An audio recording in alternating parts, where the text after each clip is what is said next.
Hey everyone, and welcome to another video. Tonight we have 2 hours of horror stories. I hope you all enjoy them. If you do, please be sure to drop a like rating. Let's see if we can reach 1,000 likes on this one. Liking the video lets me know I'm doing a good job. It helps more people see the content, and it's also just very appreciated. Another thing that is very appreciated is subscribing if you are new. I post content just like this all of the time, so if this is your kind of thing, if you like these 2 hours of uninterrupted horror stories, I put out videos just like this one as often as I can. Anyways, sit back, do whatever it is that you do to relax, enjoy the 2 hours of uninterrupted horror stories right after the ad break after this intro. There won't be any more ad breaks after that one.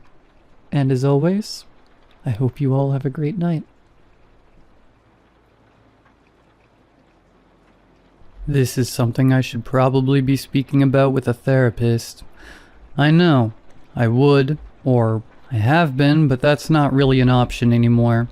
In fact, I couldn't tell you how many times I've told this story to various medical professionals. I'm 30 now, 20 years since it happened. I just want it to stop. I was a pretty average kid, I think. A little weird, but every kid is a little weird. I had an older sister, and we fought like two cats. I had a couple good friends, most of whom lived on my street or one street over, and we would meet after school and play until it was time for dinner. My life was fairly ideal. I played soccer, I think. Honestly, I have a lot of trouble remembering much of my childhood. But I remember that I got a Nintendo DS for my 10th birthday, and we had a big party in the backyard. Practically the whole neighborhood showed up. My birthday was just before school got out for the summer, so the air buzzed with excitement, and the evening was warm and felt more alive than other nights. The grown-ups started a fire in our little fire pit, and they sat around it and drank beer until we ran around. I was allowed to stay up past when I usually went to bed.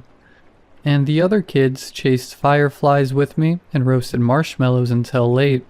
I remember going to bed happy, excited for summer, and exhausted. I fell asleep quickly. The peel and stick glow in the dark, stars and moons shining on the ceiling above my head. Waking up the day after my birthday, something felt off. I couldn't put my finger on it. I hadn't had a nightmare. Wasn't that. I had slept better than I could really remember ever sleeping. It was late, I realized. That must be it. My mom usually woke me up around 8 if it wasn't a school day. She said it was a good habit to be in the routine of waking up early and starting your day on the right foot. By the light streaming in from my windows and the slightly muggy heat in the room, I figured it was already 10 a.m. or so. I smiled, sliding out of bed. It must have been one final birthday treat, letting me sleep in. She had let me sleep in the day before too, of course, although on my birthday itself, I had wanted to get up as early as possible. "Mom?" I called out into the hallway, poking my head out the door. No answer. I frowned. It was Saturday, so my dad was definitely already at work, but my mom wouldn't be. My sister wouldn't be home either. She had left the night before to spend the night at her friend's house. She was 13 now, and allowed to have sleepovers, for which I was eternally jealous. I decided she must be out front in the garden. I put on a shirt and left my room. I smelled coffee, but there was none left in the pot. There were dishes in the sink, too, with remnants of eggs stuck to a pan. It wasn't necessarily alarming, but it was strange. Even on days I slept in, there was always breakfast left over for me. I opened the front door, opening my mouth to call out to my mom, but I instantly froze. Halfway up our walkway was the mailman. He was on the ground, sprawled out awkwardly on the cement. Fresh blood pooled beneath him in a gruesome splatter. I didn't know what to do. I couldn't move. His limbs were bent at horrible angles. His face pointed away from me. It almost looked like something. Some omnipotent force had lifted him into the air and then slammed him back down. The package he must have been delivering lay a few feet away, the cardboard dented and soaked in red. I didn't need any confirmation he was dead. It wasn't a question. I had never seen a dead person before. Sometimes my parents had watched horror movies, but that hardly counted. I backed into the house and closed the door behind me. My mind was racing too fast, and my heart felt like it might burst out of my chest. Everything in my body was reeling, so much so that all I could do was move slowly, in a false sense of calm. "Mom?" I called out again, into the silent house, my voice breaking. "Mom, are you home? Something happened outside. Mom?" No one answered. The house felt way too quiet. All I could hear was the blood rushing in my ears. I had to brace myself against the wall as I made my way to my parents' room, because I was almost shaking too hard to hold myself up. "Mom?" I pushed open her bedroom door. It creaked, the sound almost deafening against the silence that blanketed the room. Our old gray cat, Gumbo, weaseled her way through the crack and slipped out into the hallway, brushing against my leg on her way. I saw a lump in the bed. For a moment I thought it was just pillows, but then I realized it couldn't have been. The bed was made and the pillows were accounted for, leaning against the headboard. "Mom, are you asleep?" It came out as a whisper, even though it wasn't like I had been trying to wake her up. I wanted her awake badly. I think I just somehow already knew. Something was hanging in the air, the heaviness, like the whole world had been blanketed in a thing that was empty and hot and dead. A desert popped into my head, a place that was so far away from everything and completely devoid of anything, devoid of life. When I pulled back the covers, the shock washed over me like an electric zap. Every one of my veins and bones and muscles felt 20 degrees hotter than they should have been. There was blood everywhere. I could barely see any section of the sheets that wasn't soaked in it. It looked like the cherry juice we sometimes made from the tree in our backyard, squashing the berries with our hands and laughing as the sticky syrup trickled down our wrists. Her eyes were open. Her mouth was open too, wide open, like she was about to scream. I gagged, stumbling backwards and almost falling down. My legs felt like they wouldn't work anymore. I was in a daze as I stumbled back to the kitchen. The eggs on the pan seemed like they were mocking me now. I knew my parents had told me what to do in an emergency, but all of that was gone from me now. This didn't feel like an emergency. It felt like a horrible nightmare. I pinched myself on the arm just in case. The neighbors. That was it. I was supposed to call my neighbors.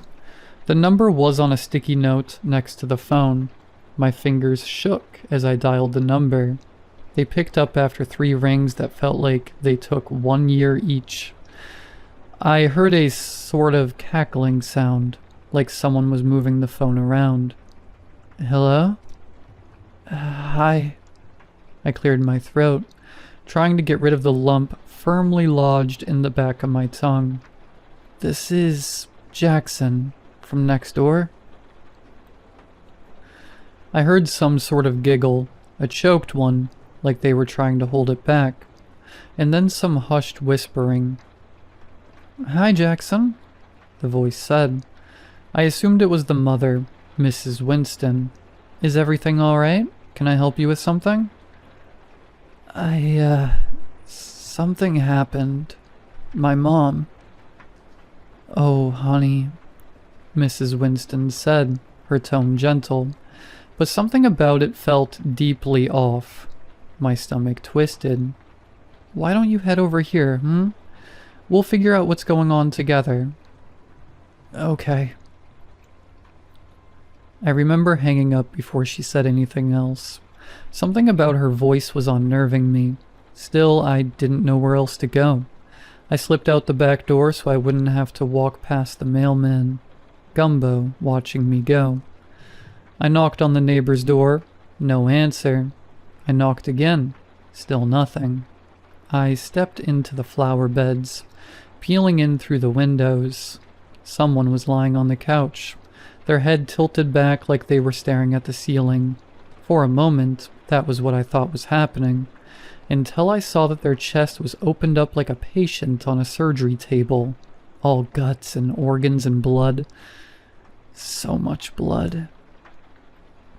It was Mr. Winston, in his sweater vest and brown dad shorts. Dead like the mailman, dead like my mom. Something came over me, and I burst through their front door. It was unlocked, which I hadn't really expected, so I went tumbling into the room, landing on my stomach, my face slamming into the floor, face to face with Mrs. Winston, who lay dead in front of the phone. Her eyes were open too. There was a fly on one of them, crawling across the white, pulsing every few seconds to rub its hands together. I had started to cry. It was finally hitting me that this was real, not some dream, and I desperately wanted my mom. I scrambled to my feet, nearly throwing up when I realized my face was covered in her blood. I swiped at it with my hands, trying to wipe it away as quickly as possible. Then, instinctively, I licked my lips. Horrified, I braced myself for the coppery taste of the blood on my tongue. But it never came. It was sweet. I hesitated, trembling incessantly, before cautiously raising one of my red fingers to my lips. Sweet. Memories flooded my mind. Memories of baking with my grandmother, the sweet syrup we would sometimes pour into the mixing bowls. It was corn syrup. I ran to my father's work, which was on the other side of town. By the time I got there, I was close to passing out and drenched in sweat, but it had made it a little easier to get here with the road completely devoid of cars. There were some, parked on the side of the road or every now and then in the middle of it, but none of them had people in them. Some of them had blood, thick and red and gooey blood. The nice receptionist that was always at the front desk, and always gave me candy when my dad brought me in, had her head against the computer. Her hair was matted with red liquid, as if someone had ripped out entire chunks of her scalp. Before I could think too hard about it, I wiped my finger across the side of her head and licked it. It was sweet too. It felt like my brain was going to break, like I was standing on the edge of something completely incomprehensible. I shook the woman. She flopped like a rag doll. I sobbed, shoving her, and she slumped to the ground, her head knocking against the tiles. "Wake up," I screamed at her. "I know you're not dead." She didn't move an inch, just stared, unblinking, her mouth hanging half open. I ran into the room my dad usually worked in, scanning it for his workspace. I couldn't remember where it was, just that it was around halfway back, and close to the wall. In every cubicle someone was dead.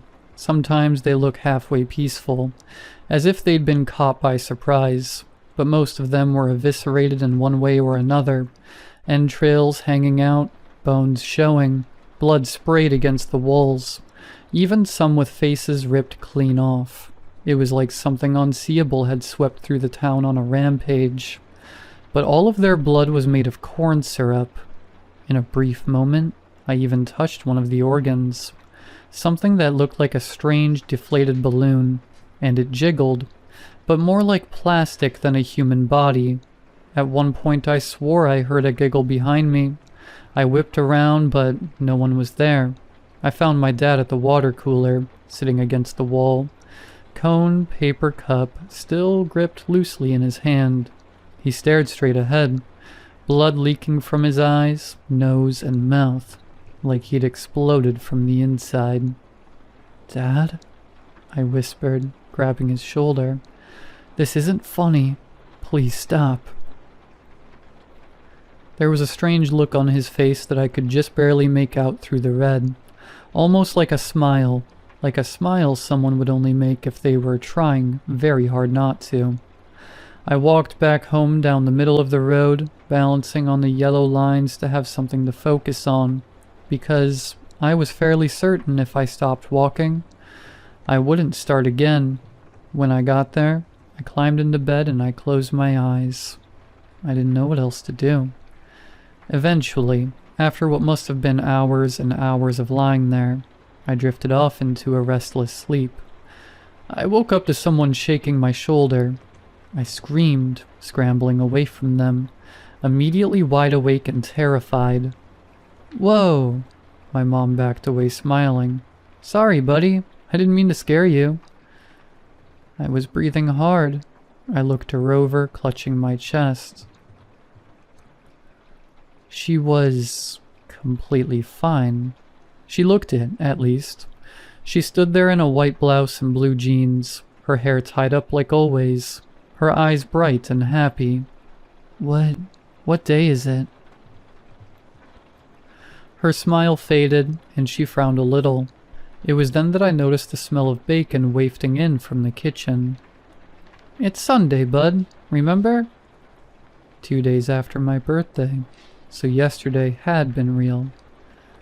What happened yesterday? She placed the back of her hand on my forehead, tutting softly. "Did one of those neighborhood kids you play with get you sick, honey? Do you feel okay?" I dropped it because I didn't know what to say. I convinced myself maybe I really was sick. Maybe it had been some kind of feverish hallucination. And I was so relieved to see her. I didn't want to think about any of it anymore. I went to eat breakfast, sitting at the table between my dad and my sister, and everything was normal.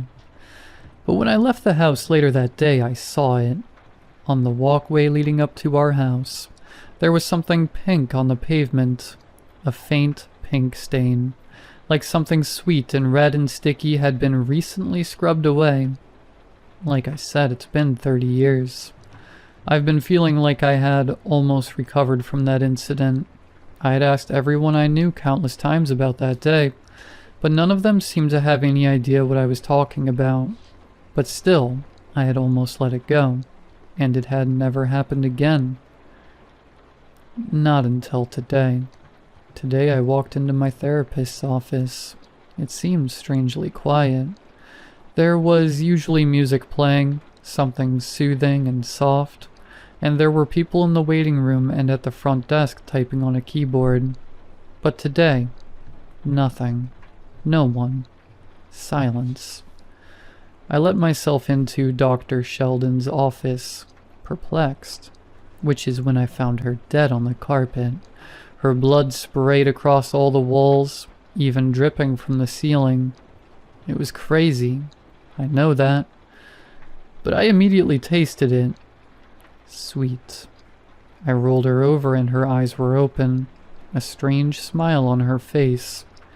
This time I did something I didn't think to do as a kid. I checked her pulse. She's alive. I don't know what to do. I can't believe they're doing this to me again. Do they think this is funny?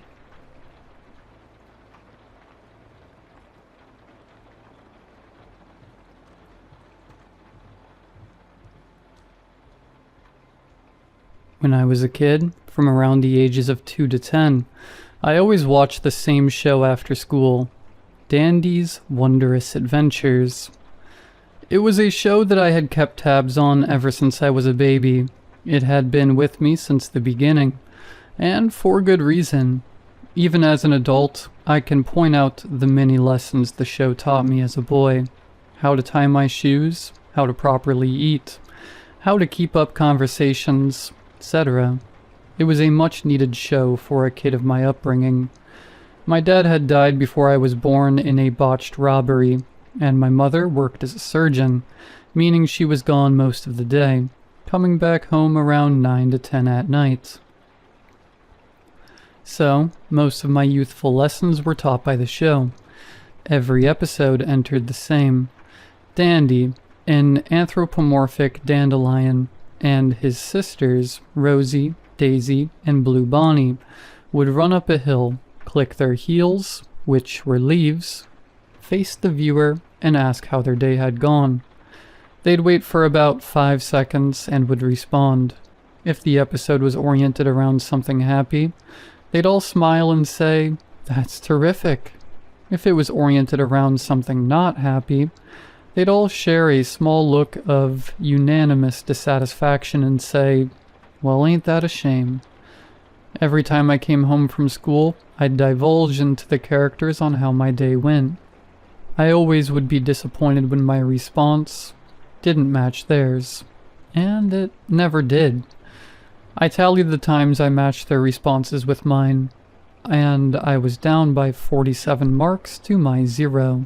Regardless, it was nice to see whatever my favorite cast of characters had in store for me that day. However, this static stream of constant enjoyment changed one afternoon. It was a rainy April day, and I had just gotten home after the torrent of watery sheets had ended its assault on me.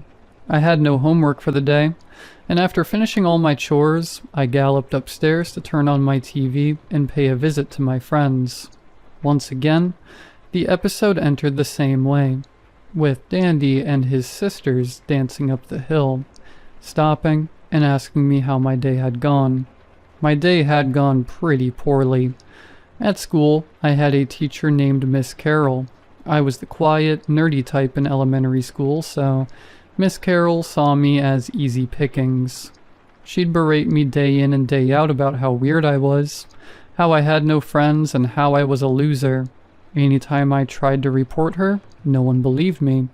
Usually I didn't respond, but today hurt a lot worse. One of my classmates told her about my dad and used the newfound information as ammunition against me. She never hit me, but it felt like she did. It hurt. I confided with Dandy on the issue, how much I hated her, how rude she was, and my anger towards her for being such a jerk. In my endless tirade about how much I deplored her, it had slipped my mind that Dandy hadn't said anything. It had gone well over 5 seconds, but they didn't speak. No interruptions, no exclamations, nothing. Silence. Even the music had ceased. Once my rant had subsided, I turned to look at the TV. Their expressions were not the usual ones they wore. They didn't look happy or mildly sad. No, they looked mad. All of them wore this expression of intense grimace, like someone had just told them off, or stole something and gotten caught doing it. Dandy looked the angriest. "How rude," he said, his speech sounding as if his teeth were clenched. Blue Bonnie stepped up to the screen, her arms crossed, staring dead at me like a hawk. "People like that are just so bad, right?" she proclaimed. "You said it," they all announced. Slowly their expressions of disdain faded. Dandy spoke up again. "Well, it's a good thing we're talking about bullies today, huh?" They all shook their heads in approval. The episode transitioned to a school area, where they all gathered in what I would guess was the cafeteria. It was rosily colored, with hints of bright pink, yellow, green, and red across all of the furniture in the room, ranging from tables to art, common colors for a kids' show. Rosie pointed at another flower. He wasn't a part of the usual cast, but they all regarded him with some level of knowledge. "That's Miss Wilkins. She's the worst," Rosie exclaimed. "She's the school bully here, and worst of all, she's a teacher. Everyone is scared of her," Daisy said. Dandy took his place in the center of the screen. "To get a bully off of you, sometimes you have to teach them a good lesson. Give them a reason to think twice before messing with you. Right, guys?" They all unanimously uttered and before turning all at once to the screen. Blue Bonnie looked at everyone else. "But won't you get in trouble for something like that?" she said. They all looked at her before turning back to face me. "To get a bully off of you? It's worth it." Their expression then changed to one of a kinder look, smiling warmly at me before returning to the hill. They all joined in unison to wish me good luck for tomorrow, as they always did before the credits rolled. I was stunned. It was like the universe had aligned at that exact moment to help me with my problem, but it was the wrong solution. As much as I despised her, it wasn't worth it to get in a whole load of trouble for fighting a teacher. What good would it do to help my problem anyway? I'd have to do some serious damage to her for the bullying to cease. A simple hit to the nose would just make my problems worse. It honestly felt like the advice they'd had given me was, for the first time, bad. By that moment, the constant pitter-patter of rain had lulled me into a drowsy mess, so I decided to take a quick nap and recuperate. My head touched the soft, comforting surface of my pillow, and I slipped away into my dreams. Around 7:30, I awoke to one hell of a wake-up call. Wake up! It was violent, aggressive, booming, as though a prison warden was waking up an inmate. There was no friendliness in the command, no leeway, just rage. I popped out of my bed like a meerkat that had sensed an impending threat, but when I did, I saw that the TV had been turned on, and there he was, Dandy. However, strangely enough, his sisters weren't there. The background was dark, nearly pitch black, with only the moon present in the frame. The grass that was usually bright had turned sickly, adorning a new, yellowish color. "So you won't listen," Dandy said. His eyes furrowed into a deep, burning glare. "We are trying to help you with a problem, like we have for years." I didn't know what to say. It felt as if my body was stuck. Was this sleep paralysis? Was it a dream? "Do you not like us anymore?" Before I could find the courage to stammer anything out, his sisters came into the shot. "Because we don't like you. We never liked you." Their words burned, while my throat felt like it was held in place with barbed wire. Dandy moved forward. "Maybe she's right. Maybe you are a loser." They all began to snicker, until it eventually devolved into laughter. They shot out snide remarks, comments about my hair, face, and anything they could latch onto. They even bit into my dad's death. "He probably did it on purpose. Who would want to have a son like you?" Rosie said. "I bet he faked his death to get away from you," Blue Bonnie said. "Or maybe he did it himself out of disappointment." Before Dandy could finish what he was going to say, I shut the TV off. I was a hot mess of tears, snot, and fear. Balled up on my bed, I couldn't bring myself to move until morning came. It was a Saturday, and Mom was at work still. She was at the hospital's best surgeon, meaning there were quite a few weekends where she'd be gone for half the day. I wanted to get up out of bed to get breakfast, but I was still in shock after the incident the night prior. Was it a dream? Was it just my imagination? No, it couldn't have been. I felt everything. All those words, insults, and crude remarks. I felt them all. After much thought, I finally crawled out of bed and went downstairs. The sky had cleared since yesterday, with a bright, beautiful hue of blue and yellow beaming down for all to enjoy. After eating a healthy bowl of cereal, I returned to my room and decided to see if I could get some gaming in. I usually game during the weekends anyway, as my mom didn't let me play during school days.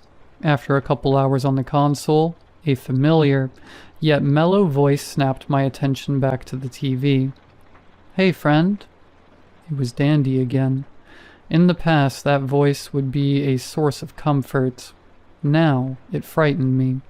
I stood still, my head not daring to look back at the character who had become just as oppressive as my teacher. "Look at me, please." Dandy's voice wasn't violent this time. It had the same warm aura it had before the previous night. He sounded apologetic. I slowly looked over my shoulder. They were all there this time. Dandy, Bonnie Blue, Daisy, and Rosie. But they weren't standing. They were sitting on the hill. The background had returned to its entrancing bright blue color, and the grass looked healthy again. Everything had returned to normal, apart from the characters. Their faces now expressed a look of regret, a deep regret. "We're sorry, friend. We didn't mean to lash out like that," Bonnie Blue said, her eyes sporting a much brighter, kinder look. "It isn't you, it's us," Daisy said, her leafy hands clasped together in her lap. "We know you still like us. Really, we do," Rosie exclaimed. Dandy then took his turn to look at me, his character near the leftmost part of the frame. "We had an issue like you once. Miss Wilkins would treat us badly. She hated every kid she saw in that school. But for us, she hated us the most."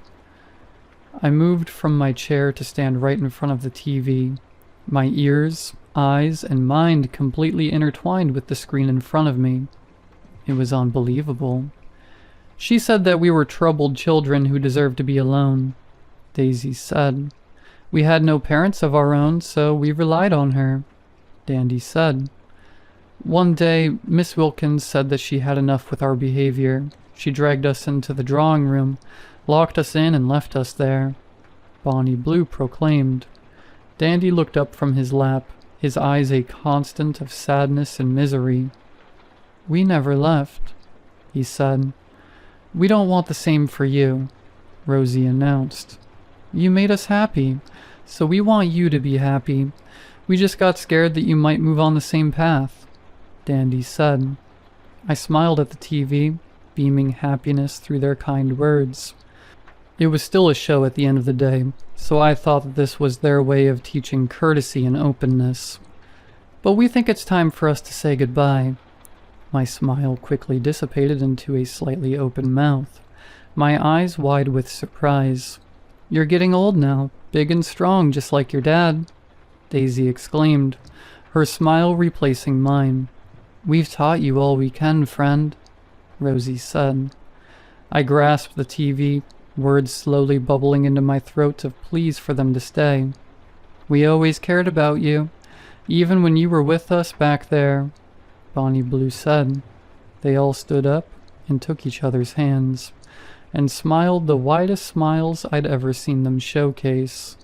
My head was pressed up against the glass panel separating me from them, my eyes a waterfall of emotion and distress. I begged for them to not leave. "Thank you for tuning in with us, friend," they all said. Slowly but surely the screen faded to black, and in big white letters the words, "The End," covered the TV. Then it cut to static. All that remained was me, weeping and shattered. Years later, on my 16th birthday, after a big party with my closest friends, of whom I had many at that point, my mom called me into the living room. I thought that maybe there was another present waiting for me, so I eagerly waltzed into the room with an immense pep in my step. But my mom did not share my enthusiasm. She looked sullen and tense. "Sit down, please," she said, her voice controlled and centered, yet anxious. I complied, my own appearance visibly moving downwards into a look of paralleled seriousness. "I know that it's your big day, but we need to talk about something I've been meaning to tell you for a while." What proceeded to be said to me shook the core of my world forever. My mom told me that, well, it was true that my dad had died in a botched robbery. He wasn't truly my real dad, and that she wasn't my real mom. I had lost my original family a year after I was born in a car accident on the freeway, after a truck had lost control and slammed into the side of their car. They died on impact. I was lucky, as I had been at daycare, which they were coming to pick me up from. I had no extended family, so I was put in the foster care program and adopted by a woman named Miss Wilkins, who was a boarding school teacher in her past. According to Mom, she was an extremely cruel woman who would regularly beat her adopted children for the littlest of reasons, ranging from breathing too loud to having a cough. One day, however, She went too far when 4 of her children, after supposedly protecting me from a vicious beating, were locked in a room for a week. They didn't come back out. The other kids, including myself, were not let out of the house after that to avoid any of us telling another person what she had done to them. Eventually, the neighbors noticed how we were never leaving and called the police. Miss Wilkins was sentenced to life in prison. I was stunned, unable to move, as though I was locked in place by my feet. Take as much time as you need to process this. I'm right here, my mother said. As my mind began to make sense of it all, I started having sparks fire off in my brain.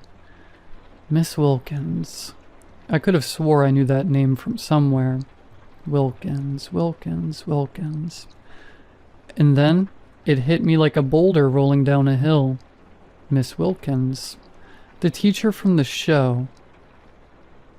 I rushed out of the living room, up to my bedroom, and threw my computer open with almost lightning-fast speed. I looked up the case, typing everything I could in, praying I could find something. 4 of the 5 searches popped up generic results for other heinous foster parents. But then on my 5th search, I found it. Boarding school teacher charged with 4 counts of first-degree murder after locking children in room. I scrolled through the article, and everything aligned with what my mom said. There was no mention of my name anywhere, but the presence of them defending another kid was in the article. Along with it, photos of the drawings they made while locked inside were posted into the article itself. All pictures of them as flowers. At the bottom it listed the names of the deceased children. My heart sank, and my jaw followed its motion. Rosalina Matthews, Bonnabelle Lee, Daisy McCullen, Daniel Morello. I had no words. I had no movement. It felt as though the world itself had spun upside down, and I was bearing the brunt of it. Snapping out of my haze, I looked up the cartoon. I searched for what felt like hours. Nothing. Not a single mention of any show titled Dandy's Wondrous Adventures. It made no sense. What the hell was I watching then? Did I imagine it? Was I going through some sort of trauma-induced hallucination? It shattered what little grip on reality I had left at that moment. Their names, the show, the antagonist of that one rainy day. It all neatly funneled into this one case that I had apparently been involved with when I was just a toddler. And yet, it only added more complexities and more emotions. Fear, confusion, sadness, empathy, and finally, courage. I'm 28 now, and I have been an animator for over 8 years. Recently I pitched the idea for Dandy's Wondrous Adventures to the board, and just yesterday, it was approved. I did it for them. Whether or not the show I watched was real, this one will be, and I wanted to help people just like me. Just like them. I've never told anyone this story, and I never planned to, until today. As of writing this, I received an envelope at my door from an anonymous letter. All it says on the front of the envelope is, "From your friends." Inside the envelope was a crumpled old, worn piece of paper. It looked as though it had been set out in the sun for years. On one side of the paper was a drawing, as though it was made by a kid. Or rather, a group of kids, as the styles are all different. It looked fresh, completely out of place with the worn-down canvas that had been used. On the drawing is them, the characters. They all adorn beautiful white wings and halos above their heads, while a small, pretty purple butterfly guides them towards the sun. All of them are hand in hand, just like the last time I saw them. On the back, in 4 corners of the paper, in yellow, indigo, red, and white, was the same phrase, again and again, yet the meaning and significance of the phrase remained constant. Thank you. In the middle, a heart presented itself, with it colored in quadrants, the same colors used for the messages. Thank you too, friends.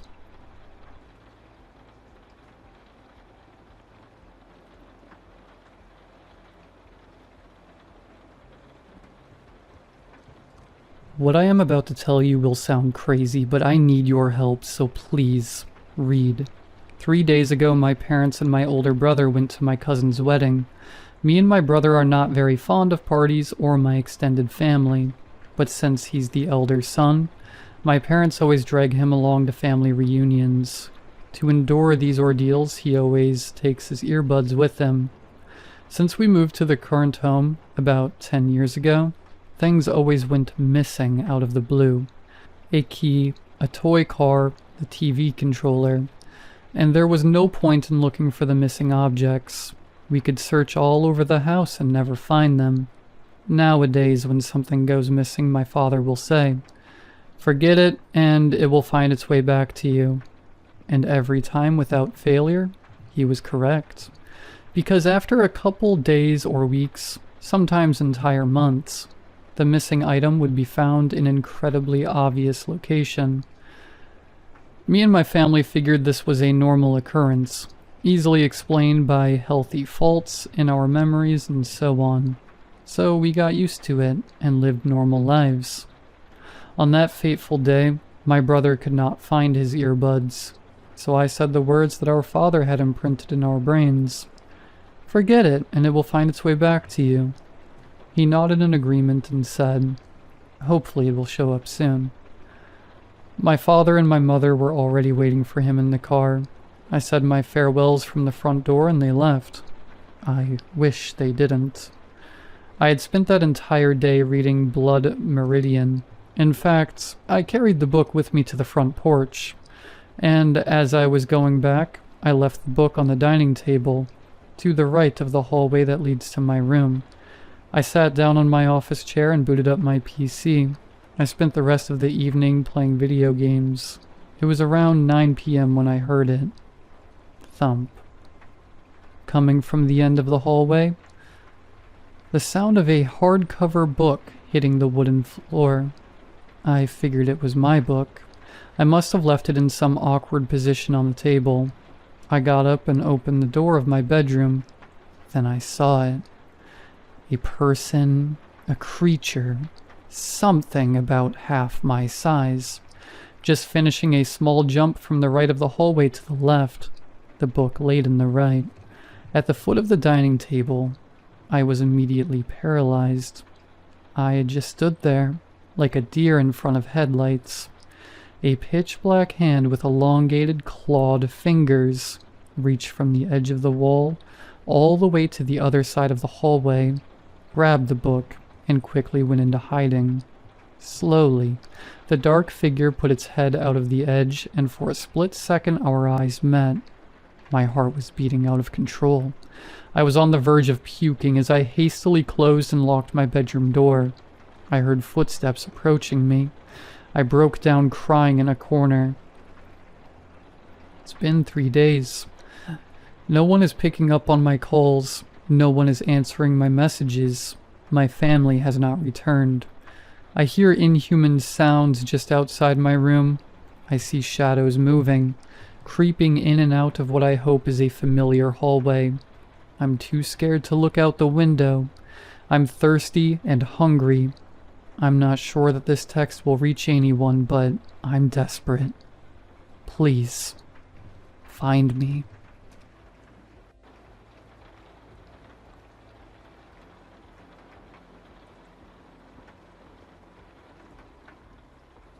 It started when I first heard the music.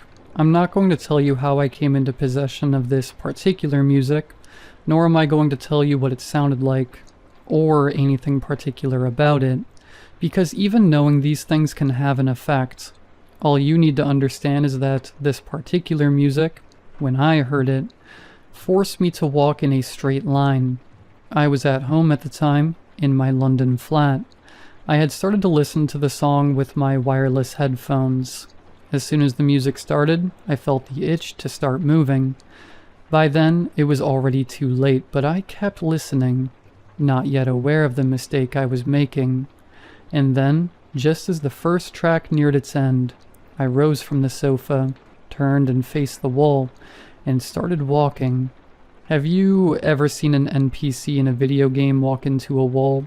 Or a speedrunner trying to clip through a wall to get to areas of the game map they're not supposed to? I had walked over to the wall and onto the armchair which kept me from the wall. After standing on the armchair, I just kept walking into the wall, knocking off a picture frame. The thing was, the music was fresh to my ears and still playing, so its effect was at its strongest. I was completely lucid of what I was doing, but that part of my brain that would signal for me to stop simply didn't exist anymore. The closest thing I could compare the feeling to is being in the throes of an addiction, whether it be drinking or gambling or whatever. You know what you're doing isn't good for you, that you have to stop, but there's just something not there. The will, the care factor. Did it hurt headbutting the picture frame of my recent university graduation photo off the wall? You bet. Did I care? Certainly. I wanted to stop with every fiber of my being, but I simply couldn't. I kept going, walking against the wall, feeling the coarse wallpaper rubbing against my brow and rubbing at the skin. I think I lost a few eyebrow hairs in the process. In under a minute, I reached the corner of the living room. There should have been nowhere else to go, but stopping simply wasn't an option. I had hoped, though I couldn't stop, and I was pretty sure I was having some kind of stroke by this point, that reaching the wall would ease the burden to keep moving in a straight line. Thing was, I was already off the line, and it hurt, worse than any migraine, or worse than any flop sweat indigestion. And still the music continued to play in my head. I was on to the second track, but its effect was still the same. Keep moving. Stay the line. I reached for the door handle. Found it locked, so I took a moment to unlatch it. Then the door opened and I stepped out onto the small balcony, and I kept walking. This was where I feared I might walk straight off the balcony. Below there was a car, which I had to rapidly consider as the least worst option to jump down onto. Besides the car, which was a simple four-seater, all that remained was a drop which would likely break my ankles. That was when I discovered some freedom to my situation. I didn't have to simply fling myself over the balcony. There was no stopping, but I had a tiny bit of my brain to work with to decide how I would get back to the true line. Instead of just up and overing myself over the balcony railing, I stopped, climbed over carefully, and then did my best to control my fall onto the car. I landed with a thump, landing squat, and the car's alarm started going off. It was midday, so the odds of people nearby seeing what I had just done was high. Did I want them to see me do it? What if they thought I was trying to do damage to the car on purpose? I moved down to the front of the car and slid on down the front windscreen on my butt. I was wearing slippers when I started playing the music. They looked like large, fluffy monster paws. I was also wearing baggy PJ bottoms, a loose-fitting gray t-shirt with short sleeves, and a navy bathrobe which was currently untied. My mobile phone was tucked into my right bathrobe pocket, and I had the headphones on my head. The only other item of note on my person were my glasses. I'm nearsighted. On the ground, I just kept walking, moving diagonally across the estate. Should I shout for help? I thought. The music was so loud it was making it harder to think, too. I thought about taking the headphones off, but the idea of doing so made me almost keel over and vomit. I passed two cars on the edge of a large estate building, and approached a small garden area with a path which led through the middle part of another complex. I knew the true straight line would take me through the very thick green bushes ahead of me, but I found I could muster enough willpower to walk onto the concrete path. It was like a bargain with whatever it was about the music that was forcing me to keep on the line. I'll return to the line immediately after. Just let me walk around, I thought, and found I could do just that. I walked the path, stomping ahead in my big, goofy monster slippers, and kept going. This took me through a garden area, and then into a small car park. It seemed at first the natural progression was to leave the car park through the way the cars would exit on the right, but that, I quickly discovered, was way too far from the true line. So, like when I had walked to the corner of my living room, I had to walk to the corner of the car park too. Throughout all this, I tried to understand why it was I couldn't find the will to take my headphones off, or to stop walking altogether. It didn't help that it felt amazing to stay on the true line.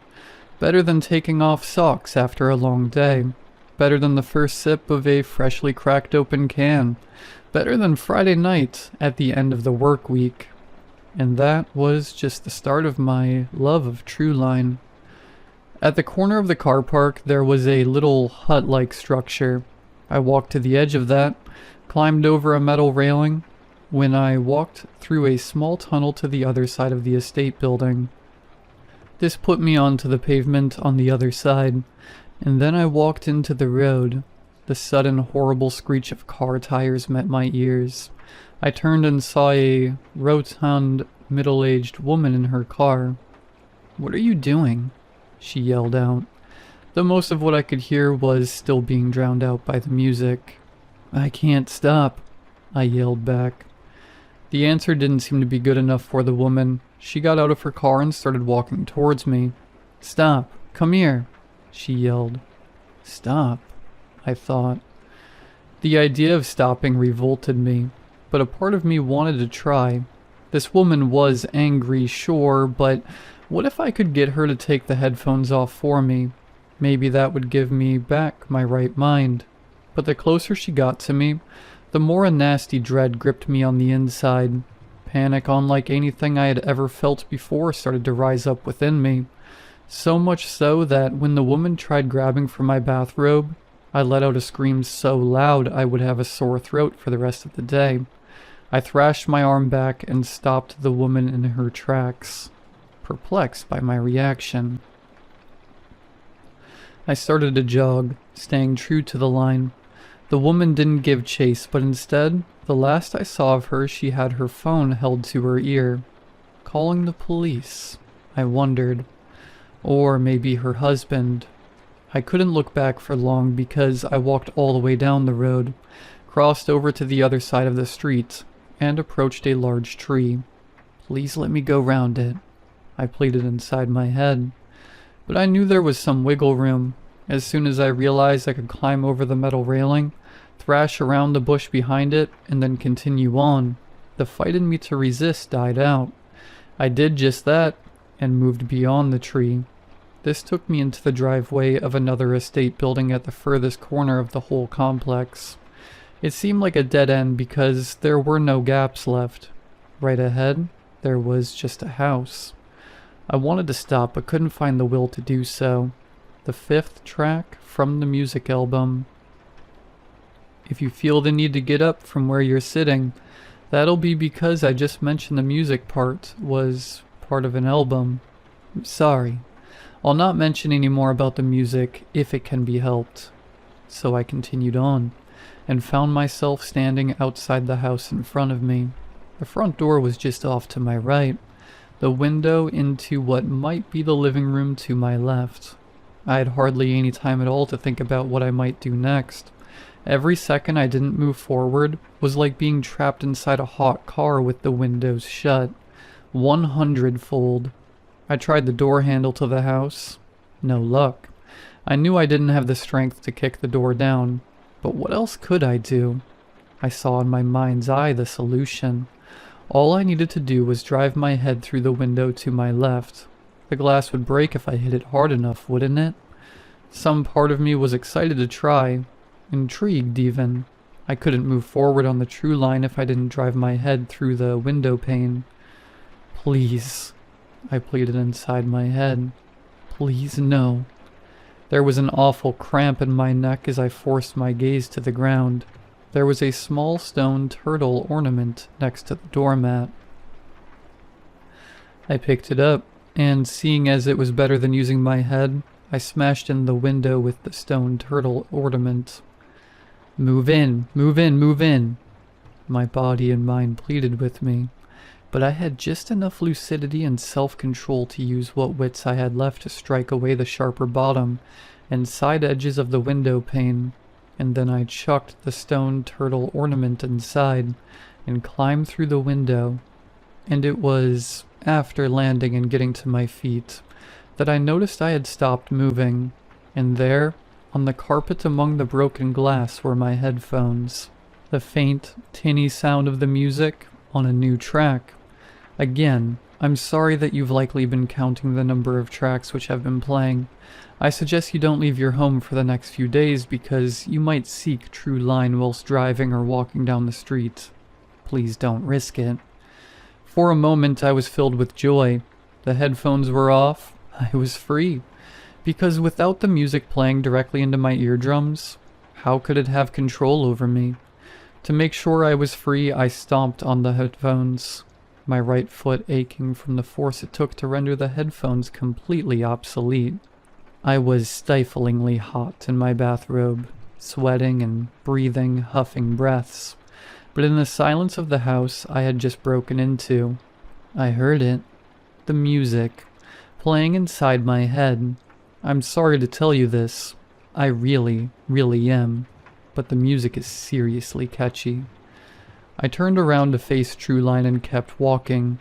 It's been a while since it all started. I'm posting this using my phone whilst on the move. I'll try and explain more, but many obstacles lay ahead.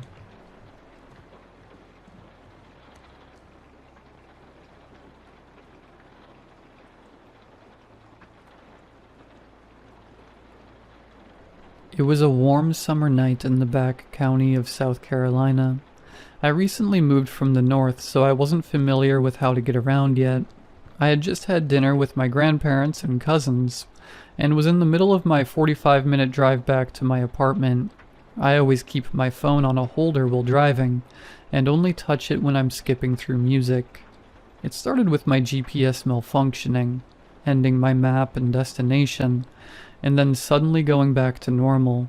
I didn't think anything of it due to some spots having crappy cell service.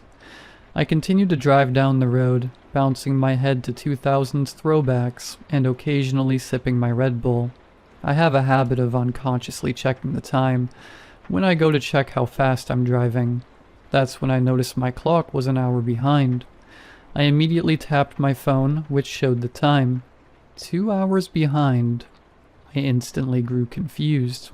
I thought I had just left after 6 p.m., and it was now nearly 8 p.m. Suddenly my GPS froze, and I desperately tried to fix the jam, all while driving down a dark road. The only light came from my headlights. Then my GPS turned back on. The GPS popped back on and began rerouting me. I thought nothing of it, since I had no idea where I was. I continued to drive, following the directions until I eventually reached a dark dirt road surrounded by trees. My stomach started to churn, and I grew extremely uneasy and fear struck my body. I frantically looked around for some way to make a U-turn, when my car slowed to a stop in the middle of the dirt road. Then, my car completely turned off, keys still in the ignition, Bluetooth disconnected, phone silent. The feeling in my stomach grew stronger. Every bone in my body was telling me, "Get out, now." I frantically looked around, trying to pinpoint where I could go, what I could do, how I could defend myself if needed. My car slowly started to fill with a foul, vomit-inducing stench, like flesh that was rotting from the inside out.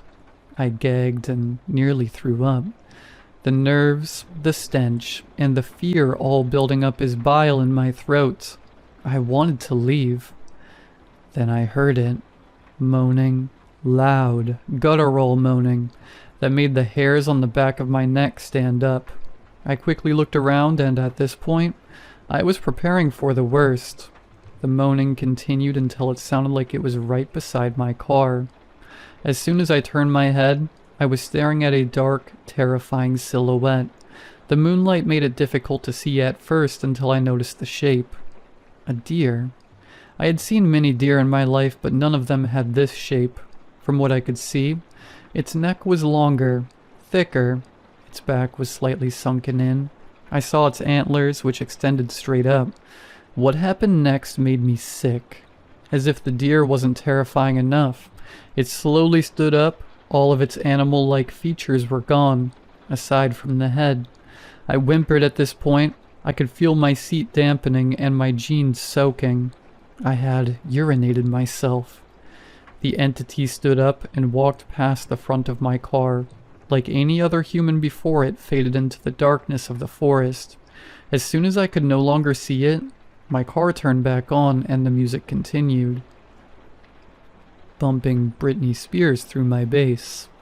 The feeling of dread and sickness began to pass, and running on pure adrenaline, I ripped my gear into reverse, drove off the road, hitting some bushes and sped back towards the entrance. I was panting. My hands were shaking and my pants were soaked, but I didn't care. The second I pulled out onto the main road, my GPS went back to its original route and resumed the drive. 37 minutes. I was 37 minutes away from home. I continued driving and I quickly dialed my boyfriend's number, not caring about my no hands rule. My boyfriend answered. "Hey, you on your way home?" I immediately began pouring out everything that happened. The car shutting off, the figure, the smell, everything. My boyfriend ended up staying on the call with me until I got home, and when I returned to our apartment, he ended up checking my engine, my oil, my tires, everything, trying to find an explanation. I knew he was worried beyond belief, and the fact that I peed myself only heightened his concern. My car was dinged up with some minor scratches, but everything seemed alright, and functioning. Later that night, after I had showered, changed into my favorite pajama set, and watched our favorite Twitch streamer, I pulled out my phone and began the GPS to my Nana and Papa's house. I probably spent an hour trying to find the dirt road I was on. The road where everything happened, but there was nothing. I even went into Street View and tapped along the entire route. No dirt road, no location that even remotely resembled the road I had driven down.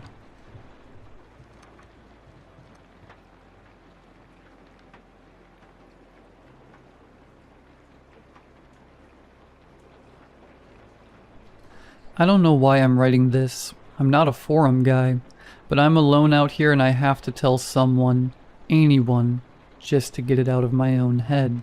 So if I do go crazy, at least there's a record of it. I torched my life about a month ago. Job, apartment, relationship, the whole thing. I'm an architect. Or I was. Had a full-blown burnout. The kind that leaves you feeling hollowed out, you know? I just needed quiet. Needed to start over. I found this listing online. A house going for practically nothing. The catch was its location. The middle of nowhere, in a derelict 60s housing development that went bust. The town's name is Ethelberg. Sounds perfect. A place where the world couldn't find me. When I got here, it was even deader than I'd imagined. A ghost town of asphalt and weeds. Perfectly laid out streets that led nowhere. Rusted streetlights standing like skeletal sentinels. All the houses were identical.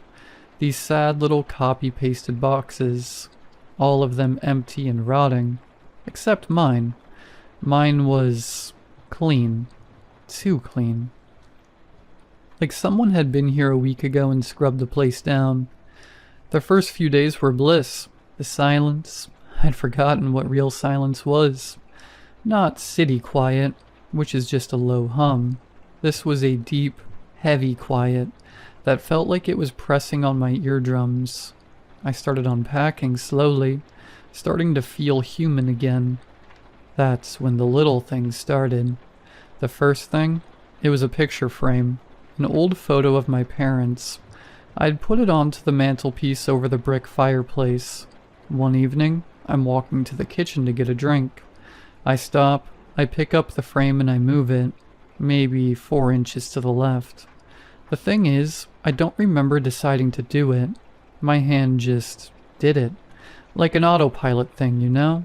Like when you're driving and you suddenly realize you don't remember the last 5 miles. But after I did it, after the frame was in its new spot, I felt this wave of calm, relief. Like an itch I didn't know I had was finally scratched. I figured, okay, whatever. Stress, nerves, it's a new place. I'm just settling in. A few nights later I woke up, not because of a noise, I just woke up. Eyes wide open in the pitch black. I wasn't in my bed, I was standing in the kitchen. The linoleum was ice cold under my feet. It took me a second to figure out where I was. I hadn't turned on the light. The only light was the pale moonlight filtering through the window over the sink. And I saw what I'd done. Every can of food I owned, I'd taken every single one out of the pantry. Tuna, corn, beans, soup, all of it. And I'd stacked them, not just in a pile. I'd built a perfect, symmetrical pyramid on the countertop. It was flawless. I have no memory of doing this. None. The last thing I remember is reading in bed and turning off the light. And the scariest part, the part that's really messing with my head, is that my first reaction wasn't fear. It was satisfaction. I looked at that pyramid of cans in the dark and some quiet, calm part of my brain just went, there, that's better. The panic didn't hit until I was back in bed shivering. Am I sleepwalking? I've never sleepwalked in my life, but maybe stress can trigger it. A new environment. I kept trying to find a logical reason. I had to, because the alternative was just not possible. But it kept happening. It's still happening. I'm not just sleepwalking anymore. I find myself doing things during the day. I'll be in the middle of something, and I'll just zone out. I'll come to, and I'll find I've spent the last hour organizing the books on my shelves. Not by author, not by title, by the exact shade of their color, from lightest to darkest. I found myself on my hands and knees in the bathroom, scrubbing the grout between the tiles with a toothbrush until it was pristine white. I don't remember starting. I just wake up in the middle of it, my back aching, with that same weird, creepy feeling of a job well done. I'm becoming obsessive. That's the only rational explanation. The isolation is getting to me, triggering some latent OCD I never knew I had. My whole day is consumed by it now. Everything has to be perfect, symmetrical. If a coaster is off-center on the coffee table, it's not just annoying, it feels wrong. Physically wrong. I get this knot in my stomach, this rising anxiety that doesn't go away until I fix it. The problem is, it's working. The burnout, the anxiety, the reason I came here in the first place, it's gone. It's been replaced by this obsession with order. It's like my brain has traded one illness for another, and the new one is so much quieter, so much calmer. I tried to fight it. I swear I did. 3 days ago, I decided, screw this. I'm not a slave to this. I deliberately messed up the living room. I left a coffee cup on the floor. I tossed a book onto the sofa instead of putting it back on the shelf. I tried to just live in it. To be a normal, messy human being. I thought I was going to die. It started with a headache. A dull throb behind my eyes. Then a noise started. A low, deep hum. So low it was more of a feeling than a sound. It was like the house was vibrating. It made my teeth ache. I lay on my bed for hours, curled up in a ball, sweating. The pressure in my head building and building. It felt like my skull was going to crack open. I couldn't take it. Around dawn, I gave up. I got up, my head pounding, and I cleaned the living room. I put the cup in the sink. I put the book back on the shelf, in its correct color-coded spots. I straightened the rug. The second I finished, the instant the room was back in perfect order, it stopped. The headache vanished. The humming cut out. Just silence. And that wave of calm washed over me again. It's not just in my head. It can't be. OCD doesn't give you a physical vibrating hum in your house. It doesn't stop the second you align your books. This is something else. This house, this place, it's not just a building. It's a system, and it has rules. And I'm learning that breaking them has consequences. And then tonight happened. The thing that made me write this. I was alone in the bathroom, washing my face. I looked up at my reflection in the mirror, and I saw my hand. My right hand. It started to lift. I didn't tell it to. I tried to stop it. I swear to God I focused all my will on telling my arm to stay down. But it was like it wasn't mine anymore. It was like watching someone else's arm attached to my shoulder. It moved slowly, deliberately. I watched, frozen in horror, as my own index finger touched my forehead, and it started to draw. An invisible pattern on my own skin, a spiral with straight lines coming from it, like a stylized sun. I could feel the light pressure of my own nail. I was staring at my own eyes in the mirror, wide with terror, and I couldn't do a single thing to stop it. I was a prisoner in my own body. Probably lasted 10 seconds. Felt like an hour. Then it stopped. My arm dropped to my side. I had control again. I shakily raised my other hand to my forehead. There was nothing there. No mark, no scratch. But I know what happened. I saw it. I felt it. It's not just about the things in the house anymore. It's not about arranging books or cans. It's starting arranging me. I should leave. I know that. A sane person would be packing a bag right now and driving until the sun came up. But I can't. The thought of leaving this house, of leaving anything out of place, it fills me with a kind of dread that's worse than the fear. The thought of the headache, of the humming. And there's something else. The real reason I'm still here. Since this started, since I've been following these rituals, I've been productive. I'm an architect. I design things. I hadn't been able to draw a straight line for 6 months. My creativity was gone, burned out. The other night, after one of the arranging episodes, I sat down at my drafting table and I started to draw. It just flowed out of me. The lines were perfect. The concepts were clear, brilliant. In a few hours I'd designed a structure more elegant and complex than anything I'd managed in my entire career. It was effortless. I wasn't even thinking. I was just the hand holding the pencil. I looked at the finished drawing and I felt that same familiar feeling, that deep, profound satisfaction, the feeling of perfect order. I think I understand now. The house isn't haunting me. It doesn't want to hurt me. It's fixing me. It's taking all the messy, chaotic human parts of me, the anxiety, the depression, the unpredictable spark of creativity, and it's cleaning them up. It's sanding them down. It's putting them in order. It's emptying me of the chaos and filling me with purpose, with structure. And that's the part that terrifies me more than anything else. A part of me wants to let it. A part of me is so tired of the mess.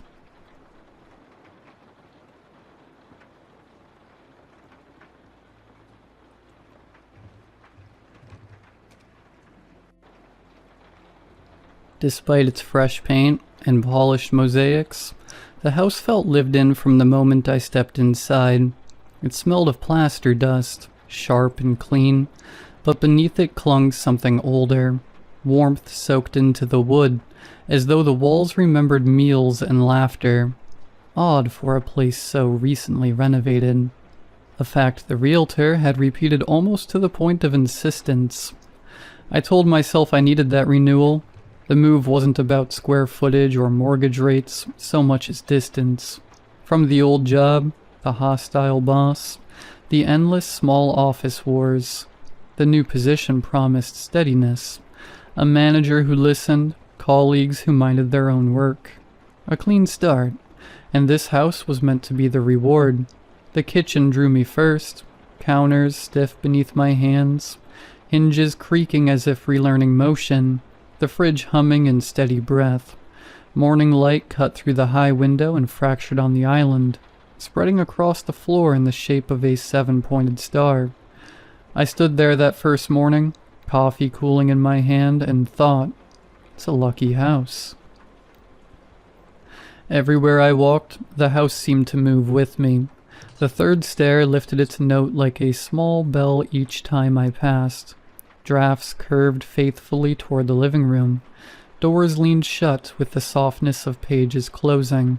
Rooms guided me always inward, until I found myself where the house seemed to want me. The living room. There, comforts gathered in full, cushions slumped warm from the sun, a rug that hushed each step, ceiling beams converging overhead like carved beads. The room wasn't quite square, but softened, 7-sided, as if shaped more by intent than design. At twilight the beams looked ornamental, suspended like charms. Even the basement carried that stillness. Its door, freshly painted and oiled, caught the sun as I passed, glowing for a moment before dimming again, as though the house drew its breath inward. I never went down until that power failed one evening. Flashlight in hand, I turned the knob. It yielded easily. The air was cool, mineral, faintly sweet, like my grandparents' wine cellar. Moonlight spilled through the narrow window and fell in neat, careful lines. The floor was too smooth for a basement, the concrete sanded down as though someone had gone to lengths to erase its roughness. The breaker box gleamed against the far wall, its switches aligned like teeth. I thought of messaging the realtor later, to thank her for such careful refurbishment. It was rare to find a place where even the hidden rooms had been treated with such care. I didn't properly meet my neighbors until the third week. I'd seen their houses on my walks, whimsical variations on a core theme, one rising with clean brick lines, another softened by ivy, another brightened with shutters and a garden spilling slightly onto the sidewalk. I thought, now and then, that I glimpsed someone through a window or heard a voice carrying across a lawn, but I could never be sure. But that evening they arrived together, like a delegation, each balancing something in their hands. Bottles of wine with supermarket ribbons, casserole dishes still steaming under foil, a wicker basket lined with a gingham cloth, and heavy with bread. They filled the living room with little effort, arranging themselves on the sofa and chairs as if they'd been here countless times before. Their warmth was immediate, their smiles wide and practiced. In minutes the house was alive with the clink of glasses, the soft scrape of cutlery on bone china, and voices tumbling into laughter. The food was wonderful, shockingly so. I helped myself to second, third, even fourth servings of lasagna, and tried not to sound over-eager as I praised the couple who had brought it. They only exchanged a knowing glance, smiling like proud hosts, though it was my house. At one point the drawer in the kitchen island jammed as I reached for extra cutlery. I tugged uselessly until one of the men chuckled and brushed past. "Let me," he said. A moment later I heard his steps on the basement stairs. He reappeared almost instantly with a screwdriver in hand, triumphant. "Managed to find it quick enough," he laughed, as if the tool had been waiting for him. Later, one of the women excused herself to use the toilet. She stopped halfway down the hall, asking which door it was. "Just the next one on your left," I said. "Ah," she replied, nodding with certainty. as though I had only confirmed what she already knew. Curious, I asked, "Did you know the people who lived here before me?" For a heartbeat, the room seemed to pause. Then one of them nodded, smiling as he set his glass down. "Oh yes," he said. "We knew them all." Another added with a chuckle that was just a little too smooth. "We know this house very well indeed."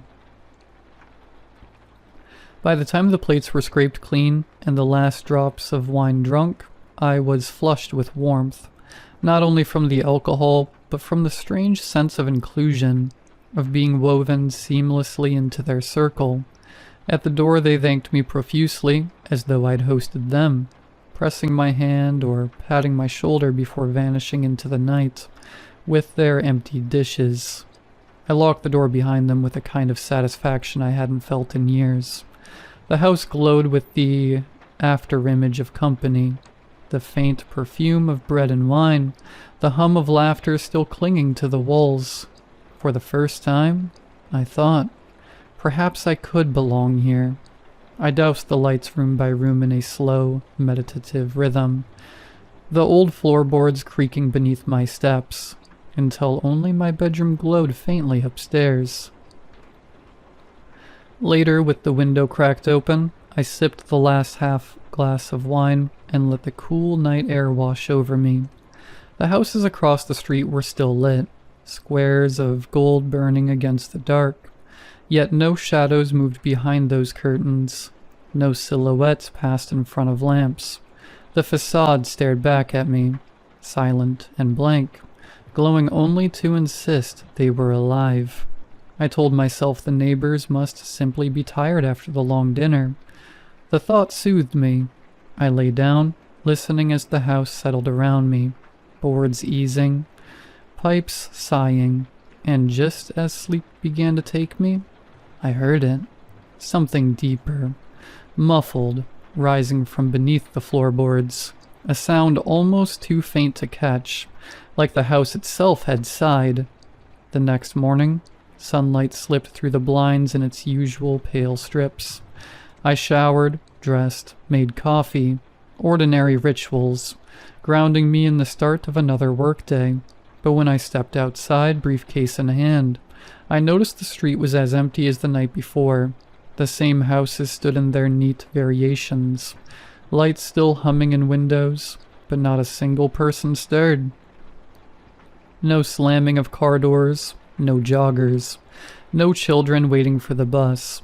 Even the air seemed to hush itself. Was it always this quiet in the mornings? I lingered longer than I should have, scanning for the slightest sign of life, until finally I muttered that it was none of my business and walked on. Work passed on eventfully, but in a good way.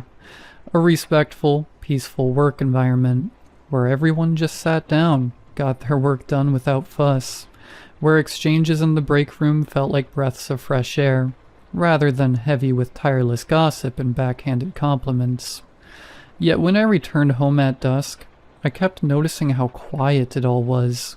The houses lit like stage props, but no cast to play their parts. I unlocked my door and stepped inside, feeling a strange relief to be swallowed again by my own silence.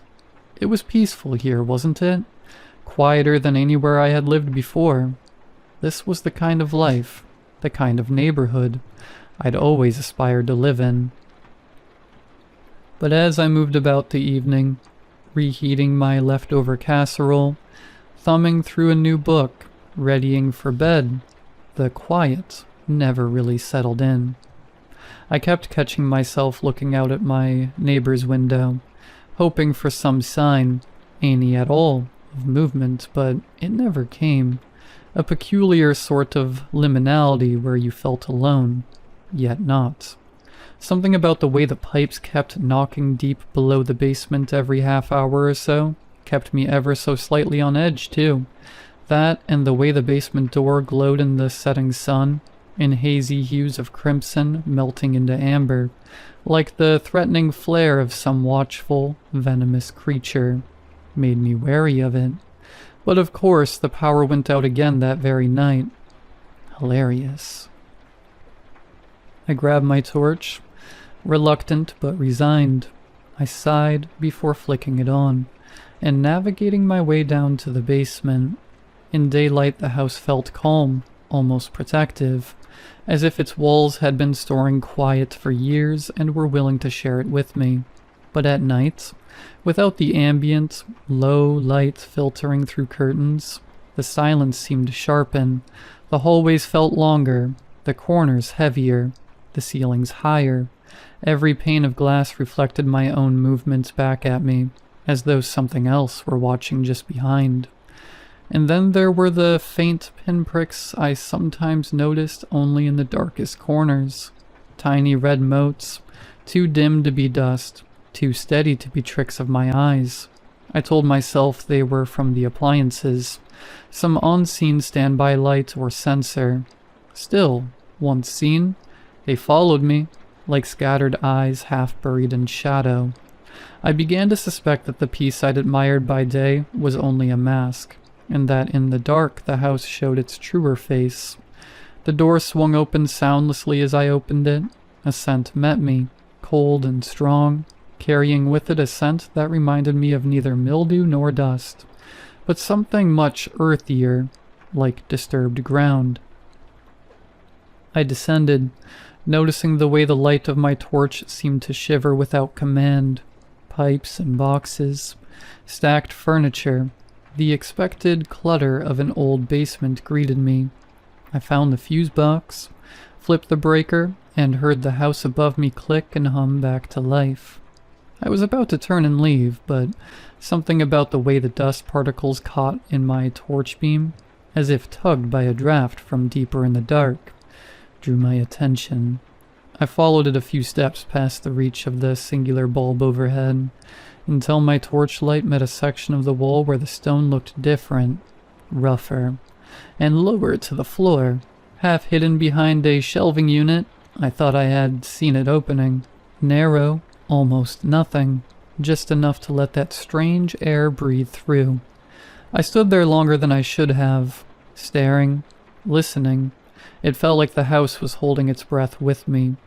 I crouched, bringing my face closer to the gap, and pointing my torch into the crack.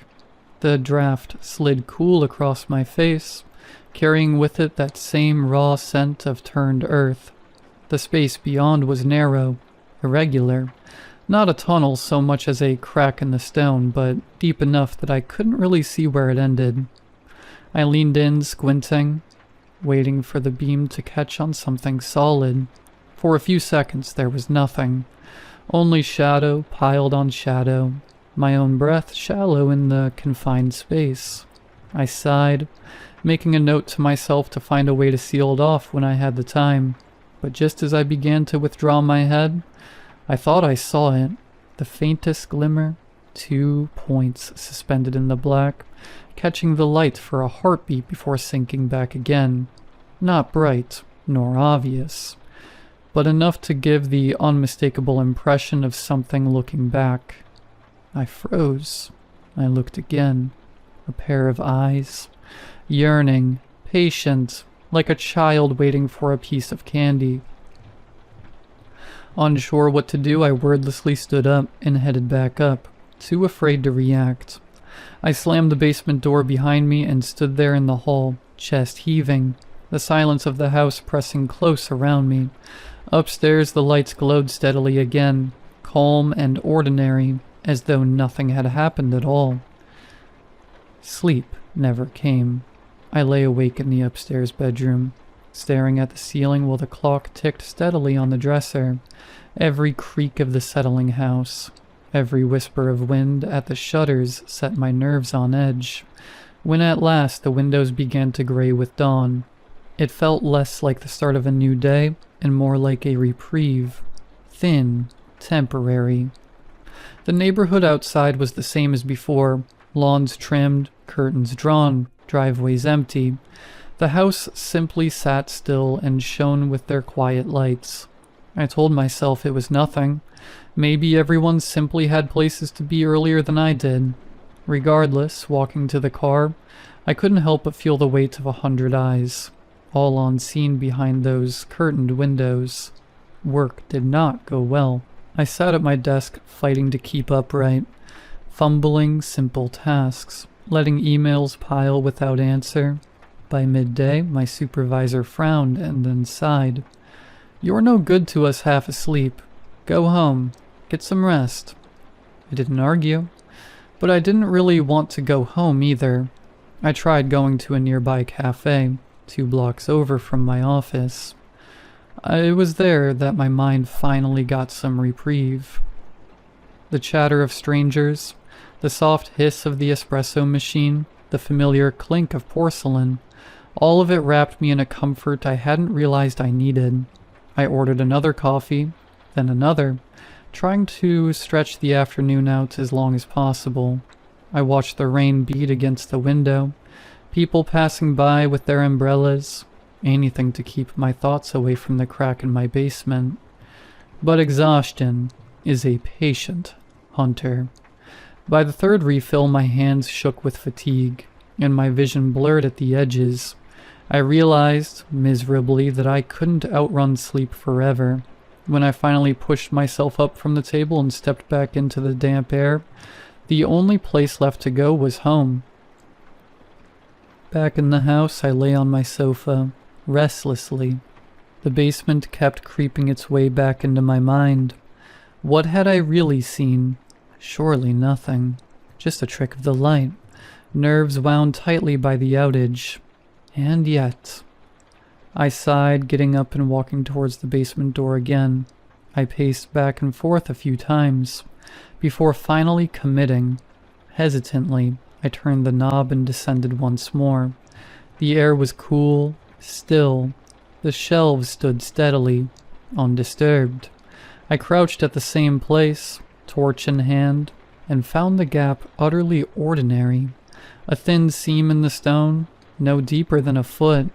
Nothing stirred. Nothing stared back. I let out a breath I hadn't realized I was holding. Everything was normal again. Perfectly, disappointingly normal. Just as I had hoped. That evening, as I was finally getting comfortable again, there was a knock at the door. The same group as before stood on the porch. The women with their practiced smiles. The men carrying covered dishes. I let them in, though something about their presence felt different this time, as if a thread had pulled taut. They settled in the living room again, chatting lightly. Their voices hushed, careful. The food was good, better than I'd expected, but the atmosphere clung close, like damp air. Between mouthfuls, I found myself blurting, "So what do you all do? For work, I mean. I've noticed the mornings are always... quiet." The question landed heavier than I intended. For a beat too long, no one answered. Then one of the men chuckled, though it sounded forced. "We keep busy," he said. Another nodded quickly, adding, "Odd schedules, you know how it is." They moved the conversation along before I could press further. Soon after, they excused themselves, leaving behind the remains of the meal and a faint unease that lingered long after the door shut. I walked them to the porch, waved as they split off toward their homes, then on impulse, hurried to the window. From behind the curtain I watched one of the couples, a man in his heavy coat, a woman clutching his arm. They walked without a word, their steps almost too even, too measured. At their door, they didn't glance around, didn't fumble with keys, just slipped inside as if the house had opened up to them. I waited, watching the windows for some sign of light or movement. None came. Instead, through a narrow pane near the ground, I saw them descend the stairs. A door opened, a dim glow flickered once, and then they were gone. Swallowed by their basement. They never came back up. Sleep became a strained effort from that night onwards. I kept getting this urge to sit up and peek out at my neighbors' homes. Even when I did commit to sleep, I would constantly startle awake to some faint creaking and rumbling deep in the bowels of the house. And though I told myself it was the house settling, the sound had a way of crawling into my chest and sitting there. Every morning, I was gray with exhaustion, my usual coffee just barely keeping me awake. Work suffered. Several times I nearly nodded off at my desk. Once during a meeting, my supervisor suggested I take some time off, just a week to clear your head. I agreed, though I knew no week would be enough. At home, I found myself glued to the windows. I watched the houses like a man waiting for a signal, desperate for proof of life. The lights came on at dusk, glowed steadily until dawn, but not once did I see a curtain twitch or a door open. No one came out for work, no deliveries were ever made, no children played in the yards. Nothing. It was as if the whole street were a set piece, staged for my benefit, while the real activity lay hidden somewhere. Perhaps underground. At night, the noises grew bolder. Low thuds, faint clatters. Sometimes even the impression of a voice carried through the vents. Each time I would sit up in bed, heart hammering, staring toward the basement door at the end of the hall. I wanted to go down, to fling it open and see once and for all what waited there, but the thought of facing it froze me in place. Instead, I lay awake until dawn, watching the ceiling, counting every sound, knowing I wouldn't sleep, knowing I couldn't. The days began to blur together. I told myself I was only taking time off to rest, but I hardly left the house. Curtains drawn, lights dimmed. I kept my silent vigil. The neighbor's windows stared back at me like blind eyes, never once blinking. I tried to reason it out. Maybe everyone here worked nights. Maybe it was some kind of community agreement. Quiet mornings, quiet evenings, nobody making a fuss. But even in saying it, I could hear the falseness. I knew what I had seen, or rather, what I hadn't. I knew the sounds beneath my house weren't just figments of my imagination. It was in the stillness of one early afternoon that something inside me finally cracked. I had pulled the curtains tight against the light, and in the dimness I noticed it again. That faint, glowing seven-pointed star from the light of the upper window. I'd always thought it charming. Once. Now, it looked like an eye, sharp-edged and cruel, glaring down into the room, glaring at me. The living room, too, felt different, the way the crooked walls leaned in on me, threateningly, conspiring to press the room shut. The ceiling beams that once caught light like beads on a string pressed down heavily, the joints knotting together in sharp, unnatural angles. Less a pattern, but a snare, a geometry that tried to bind me inside it, closing tighter the longer I stared. And then I saw them again in the dimness, the red specks, tiny pinpricks, barely visible in the darkened corners. One above the archway, another tucked near the ceiling vent, another staring from the hallway like a burning insect. I held my breath. Suddenly, certain I was not alone, I rose, slow as if my movements were being watched, and turned toward the nearest light. It was no trick of exhaustion this time. Leaning closer, I saw, nestled in the tangle of a small potted plant, the faint glassy bulge of a lens. I knew it then. I was being watched. They were watching me. The thought struck so sudden I was already moving, stumbling out the door and across the street. My heart thudded like it would split my ribs. I half expected a curtain to twitch, a shout to stop me, but nothing stirred. The crooked, shuttered house loomed. I set my hand on the knob. It turned too easily. The lock had clicked, yes, but shallowly, like a toy made only to sound real. The door swung inward at the faintest push. Inside, the air was cool and stale, as though sealed for years. The living room was tidy, too tidy. A half-read magazine curled yellow on the table, cushions plumped, curtains half open. It felt staged, preserved, not lived in. The silence here was heavier than in my own house, not absent of sound, but absence of life. Every object seemed set slightly apart from itself. My breathing rasped too loud as my gaze fixed on the plain wooden door at the end of the hall. The basement. I told myself I'd only look, only open it and see, but my hand was already on the knob, already turning. The hinges moaned as I pulled it back. A damp draft curled up from below. I crouched at the top of the stairs and peered down. The light didn't reach far, just the first few steps. Then shadow. A smell of earth rose up, faintly metallic, and steadying myself against the frame, I began to descend.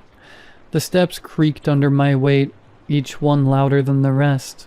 I half expected the neighbors to come rushing in, demanding to know what I was doing in their house. But no one came. The air grew colder the farther down I went, the draft sharper against my skin. The bathroom was ordinary, too ordinary. A washing machine sat in the corner, boxes stacked neatly against the wall, the faint smell of detergent clinging to the stillness. For a moment, I almost laughed at myself. Had I really imagined everything? Of course I hadn't. I narrowed my eyes, searching. For what, I wasn't sure. And then my sight caught the far wall. It was there again, the same uneven gap I had in my own basement, the one that I had never dared to inspect too closely. A rough seam where the stone and concrete didn't quite meet, as though the house had been set atop foundations that belonged to something older, something the builders had merely covered rather than disturbed. I crouched down, pulse jittering against my throat. The gap was wider here, easily large enough to slip a hand through. A breath of cold air pulsed from within, damp and insistent, carrying with it the faintest murmur so faint I couldn't be sure if it was a sound at all, or merely the suggestion of it, shaped by the stone. I should have turned back. Instead, I pressed my palms against the jagged edges, and the wall shifted. Not much, just enough. Plaster sloughed away in sodden flakes, and beyond it lay a blackness so absolute it seemed to drink the light from the basement.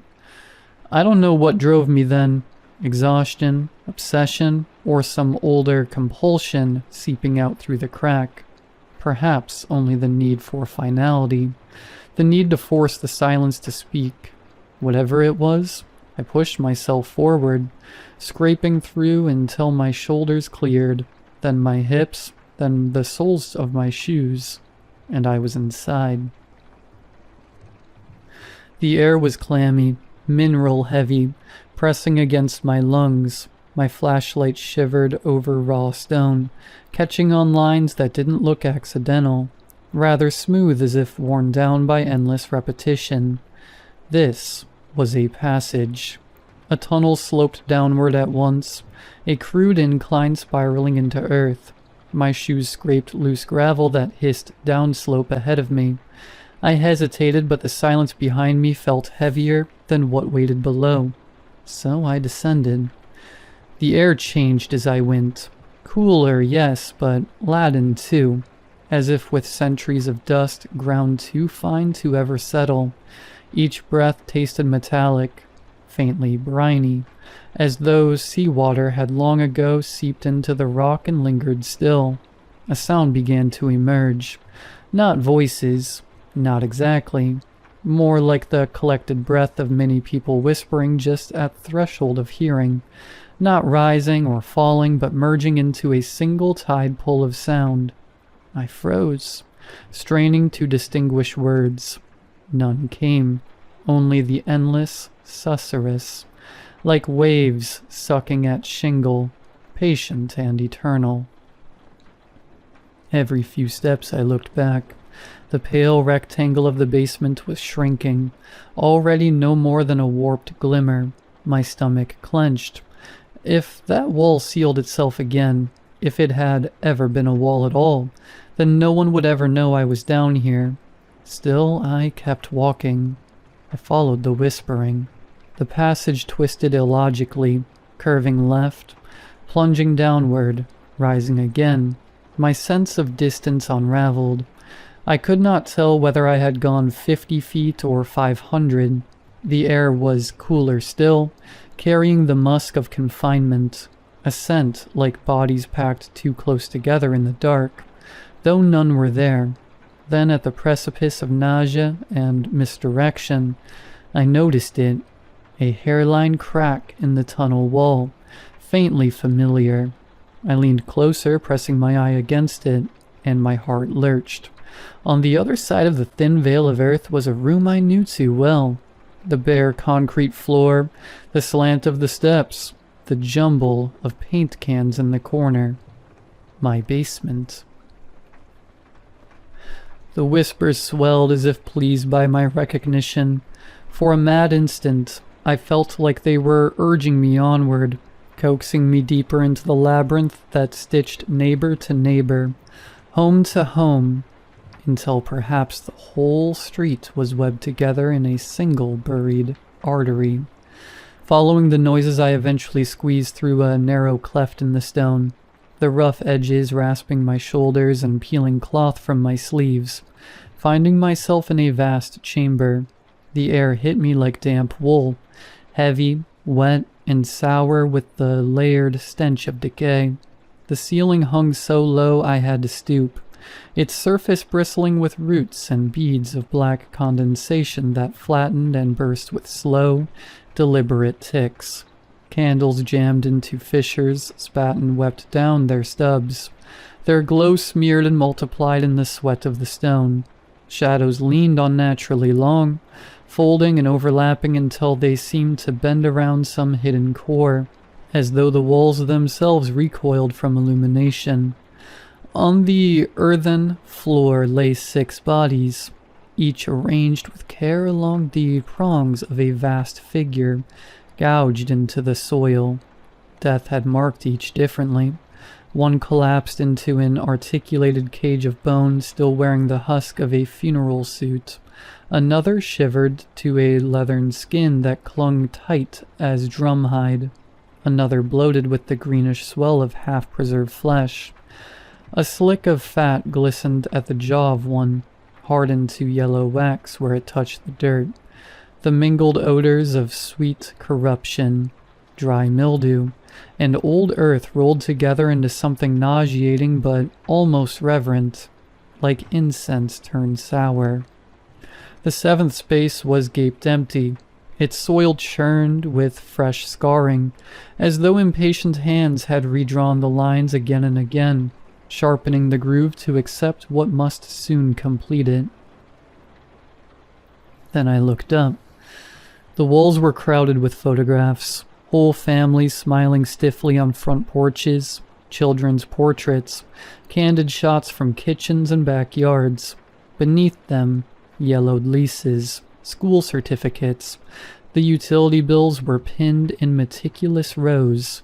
One cluster of images showed a man and woman whose features matched 2 of the bodies on the ground. Another cluster matched the others.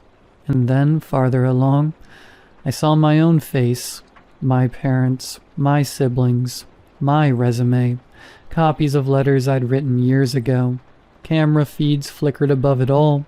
My living room, my bedroom, my basement stairs. The pattern was undeniable. These were the former residents of my house. I shuddered to think what that meant for me. Around the chamber's edge the neighbors stood in a ring, their faces half lost in the glow, lips working in a ceaseless chant. The sound was not speech, so much as grinding cadence. Breath drawn ragged, consonants bitten short, syllables collapsing into one another until they became a shingle of sound that scraped their ear raw. I pressed myself against the damp, sticky wall, hardly daring to breathe. Their voices rose and fell in uneven cadence, half prayer, half conversation, like a crowd rehearsing lines from different plays. He suspects. No matter, tonight he belongs to our Lord. Then, cutting through the babble, came a tone I knew at once. Calm, polished, practiced. The realtor, the same voice that had once praised crown molding and promised a house with character. Smooth, unshakable, the voice of someone who never failed to close a deal. His place has been waiting, she said, her words rounded and precise. The walls already know his name. Our Lord already knows his name. They resisted too, murmured a man, almost sheepish. They fought, said another. They wept, sighed a third, almost fond. But all children sleep in the end, as will the seventh, the realtor replied, rising above them. And when the seventh sleeps, the circle will be complete. Our Lord will breathe through his lungs. Our Lord will see through his eyes. A low murmur rippled through the circle, threads of hunger, relief, longing tangled together. He is close. He is ready. He will open the way. Silence fell, sudden and crushing, as though the air itself had been sucked from the chamber. Only the faint hiss of a candle remained. My hand slipped against a loose stone. It clattered to the floor, small, ordinary, but in that silence I exploded like a gunshot. The murmurs died. No one moved. "Did you hear that?" a voice whispered. The silence deepened, shivering, brittle. Then, all at once, every head in the circle turned, not one after another, all together, too fast, too clean, like marionettes jerked on the same string. Dozens of blank eyes, glinting in candlelight, fixed on the dark where I crouched. For a heartbeat, the whole room held its breath. Then the realtor's voice, soft as velvet, closing like a coffin lid. He is here. Adrenaline seized me like a hand on my spine. I lurched upright and bolted, some skinning my arms as I tore down the passage. Behind me came the shuffle of shoes on earth. Not frantic, not clumsy, but steady. Too steady. Dozens of feet striking in perfect unison, every step slamming the chamber like a drum beat inside my skull. Then the voices followed, slipping between the rhythm of their march like oil through cloth. "Don't run," one said, hollow and even. "We don't want you hurting yourself." "Everything will be okay," crooned another, the syllables thick and honey slow. The tunnel pressed in tighter, my vision strobing at the edges. I dropped to my knees, palms skidding on damp stone, groping for the slit of light I swore had been there. My basement, my way out. Behind me the footsteps never faltered, filling the space, filling me. Their march and my blood now one deafening rhythm, a heartbeat not my own. I shoved a shoulder into the gap, bone grinding against rock. The stone tore at my clothes, bit into my skin. For a moment I was wedged, ribs caught, lungs clenching, the earth holding me fast. The voices drifted closer, weaving between each other like a lullaby. "Come back. You don't have to be afraid." I clawed forward, skin peeling, breath shredding in my throat. My hips caught next, and I had to twist, spine screaming, until the stone finally released me with a soundless escape. I spilled through at last, sprawling across the cold slab of my basement floor. The sting of torn flesh sharpened the air. Behind me the voices did not raise or falter. They seeped through the crack as though the wall itself were speaking, steady as a prayer. I stumbled up from the basement, clawing for balance, crashing through the kitchen and down the hall. Every breath was a rasp, every step dragging a streak of grit and blood across the floorboards. The door loomed before me, simple, familiar, absurd in its ordinariness. The frosted glass glowed faintly, a pale imitation of daylight, safety, escape, life. I seized the knob with both hands, slick with sweat and blood. It turned, yes, it turned like it always had, but when I pulled, the house answered. Clack. Not the dull, human sound of a deadbolt. No, this was sharper, metallic, hungry, a sound like teeth closing around bone. The seams along the frame shuddered, the wood moaned, fibers tightening like sinew, as if the whole house clenched at once to hold me inside. No, no, no. My own voice came back at me, ragged and unrecognizable. I rushed back to the basement door and threw the bolt, then dragged a shelf into place, books and tools crashing to the floor in a rain of useless clatter. For a moment, silence, only my pulse in my ears. Then, the sound of the knob turning, softly, patiently, a creak, then a slow knock. 3 measured raps. Murmurs from behind the wood, sweet and stale. Don't lock us out. We all belong here together. Panic clawed higher in my throat. I staggered through the hall, into the kitchen, grabbing at the back door.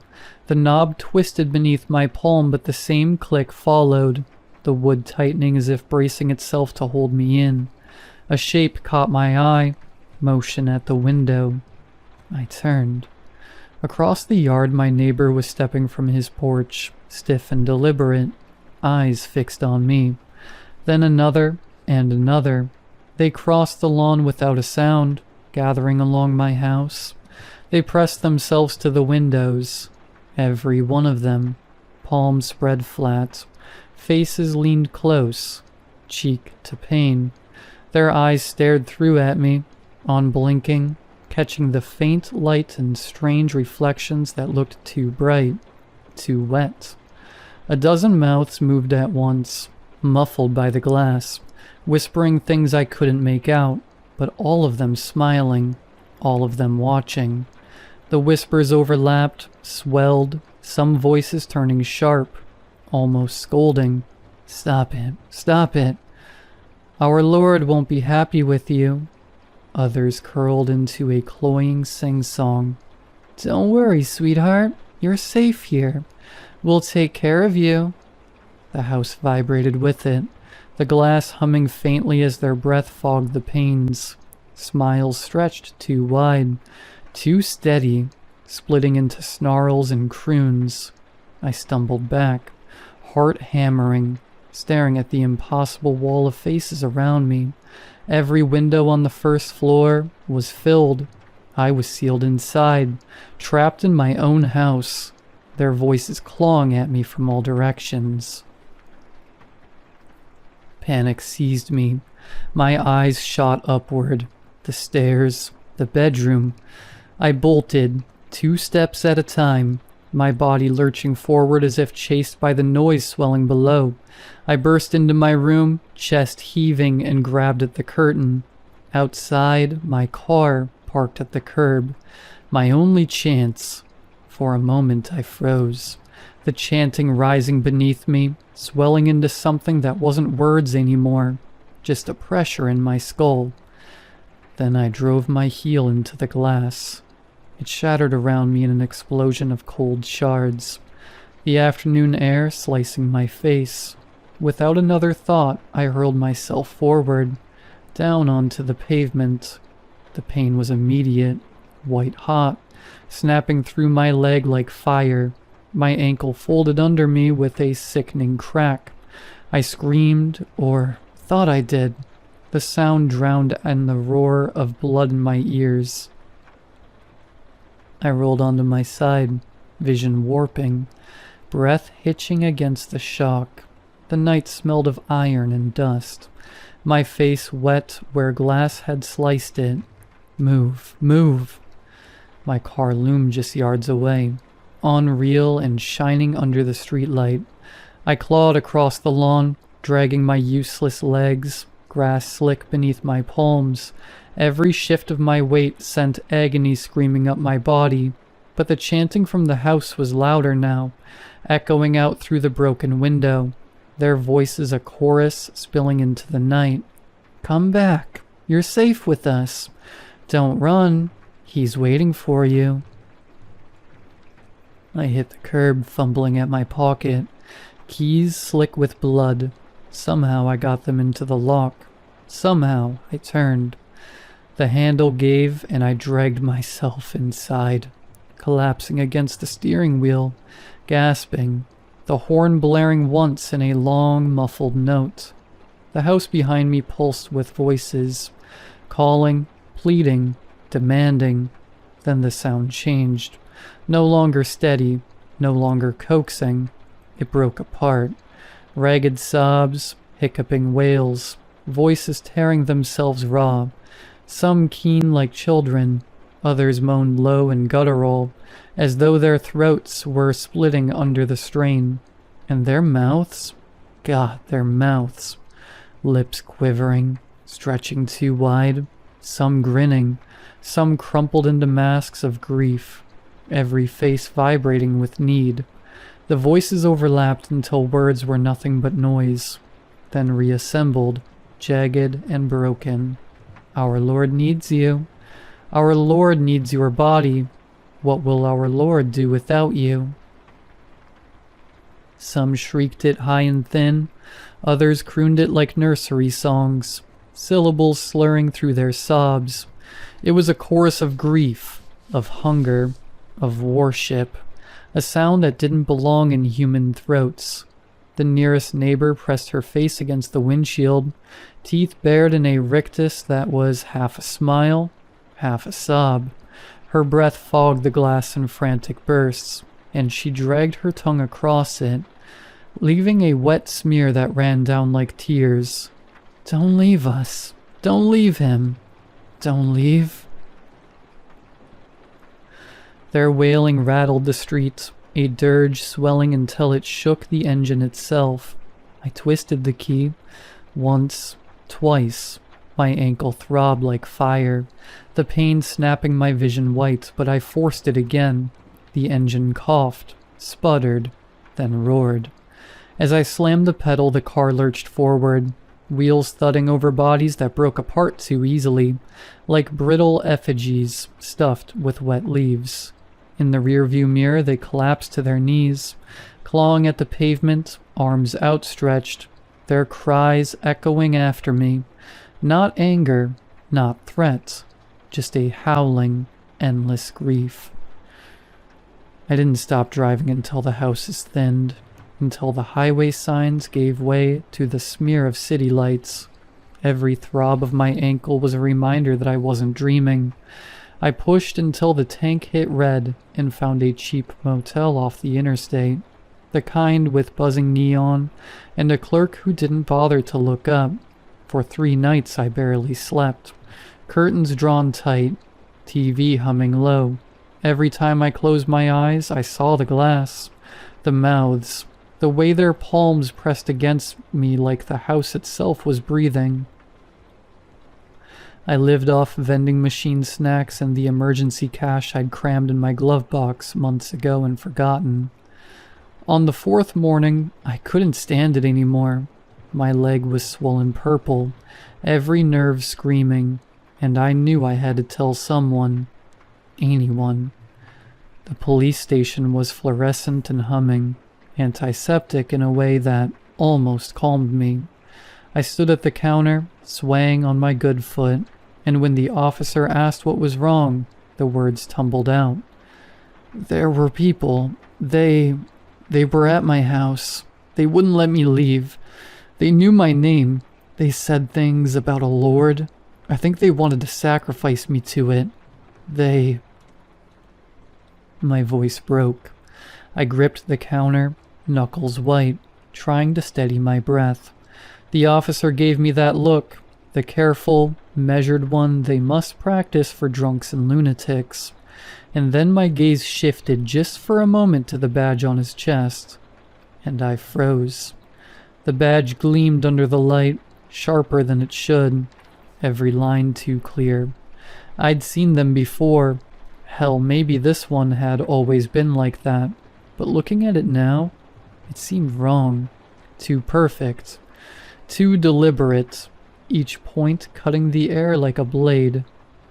Was it? My throat closed. I forced the words out. Was it always a 7-pointed star?